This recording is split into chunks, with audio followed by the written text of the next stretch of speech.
নমস্কাৰ বন্ধুসকল সকলোকে স্বাগতম জনাইছোঁ আজিৰ নতুন এটা ভিডিঅ'লৈ। ব্ৰিডিং ফাৰ্ম খুলি ভুল কৰিলোঁ নেকি? গাহৰি ফাৰ্ম খুলি মই ভুল কৰি পেলালোঁ নেকি? বহুতৰে বহুত প্ৰশ্ন পাইছোঁ আৰু আজি আপোনালোকক কেইটামান প্ৰশ্ন বা কিছুমান কথা ক'বলৈ চেষ্টা কৰিম। গতিকে আশা কৰোঁ ভিডিঅ'টো শেষলৈ চাই থাকিব। যদি ভাল পায় এটা লাইক কৰিব, লগৰবোৰৰ মাজত ভিডিঅ'টো শ্বেয়াৰ কৰক যাতে তেখেতলোকেও এই কথাখিনি গম পায়।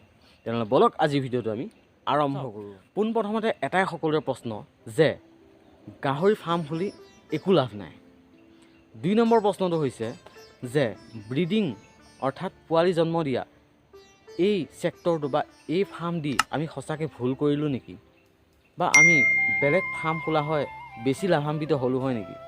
গতিকে আজি আপোনালোকক এই প্ৰশ্নকেইটাৰ সম্পূৰ্ণ উত্তৰ দিবলৈ চেষ্টা কৰিম। যদি ভাল পায় লাইক কৰিব আৰু লগৰবোৰৰ মাজত ভিডিঅ'টো শ্বেয়াৰ কৰক যাতে তেখেতলোকে এই কথাখিনি গম পায়। চাওক, গাহৰি ফাৰ্ম এখন খুলি আপোনালোকে একো ভুল কৰা নাই। কিয়নো আজিৰ পৰা যদি 3-4 বছৰ অৰ্থাৎ মানে 5-6 বছৰৰ আগৰ যদি চাই তেনেহ'লে গাহৰি মাংস চাহিদা আৰু এতিয়াৰ চাহিদা বহুত ডিফাৰেঞ্চ আছে।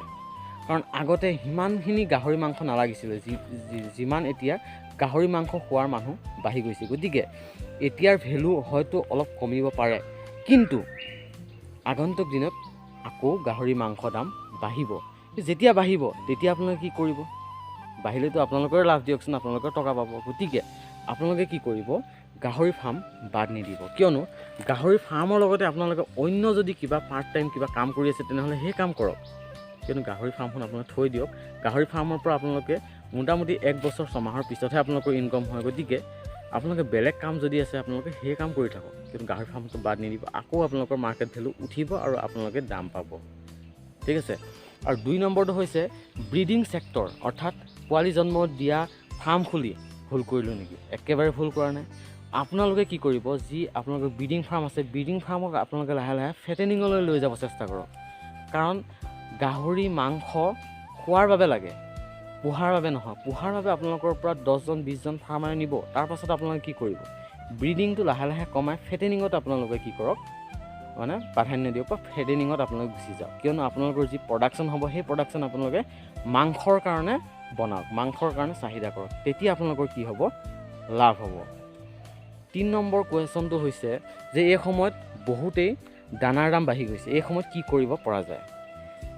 আপোনালোকৰ সেই উত্তৰটো হৈছে আপোনালোকে যদি পাৰে তেনেহ'লে আপোনালোকৰ যদি মানুহ আছে বা আপোনালোকৰ সহায় কৰিব পৰা মানুহ আছে তেনেহ'লে আপোনালোকে কি কৰক? কচু বা লোকেল পদ্ধতিৰ যি দানা আছে সেই দানা প্ৰস্তুত কৰিবলৈ চেষ্টা কৰক। কিয়নো লোকেল পদ্ধতিৰ দানা ইউজ কৰিলে আপোনালোকে তাত যদি কম পৰিমাণে কমাৰ্চিয়েল ফিড দিয়ে, ধৰি লওক কচু দিলে তাৰ লগতে অলপমান কমাৰ্চিয়েল ফিড দিয়ে, তেনেধৰণে যদি আপোনালোকে ইউজ কৰে তেনেহ'লে আপোনালোকৰ দানাৰ কষ্টিংটো কমি যাব আৰু আপোনালোকে এটা ভাল প্ৰফিট আপোনালোকে ইনকম কৰিব পাৰে। আৰু আজিৰ ভিডিঅ'টোত আপোনালোকে এইখিনিয়ে ক'লোঁ যে কেনেধৰণে আপোনালোকে আগবাঢ়িলে কি কৰিব পাৰিব আৰু আপোনালোকে গাহৰি ফাৰ্ম বাদ নিদিব। আজিৰ পৰা কিছুদিনৰ পিছত আপোনালোকে ৰখি চাওক, আপোনালোকে নিশ্চয় তাৰ ফলটো আপোনালোকে পাব। বেয়াৰ পিছত সদায় কিন্তু ভাল দিনে আহে, এই কথাটো আপোনালোকে মনত ৰাখিব। আৰু আজি ভিডিঅ'টো চাই কেনেকুৱা পালে কমেণ্ট ছেকশ্যনত গৈ কমেণ্ট কৰি জনাব নাপাহৰিব।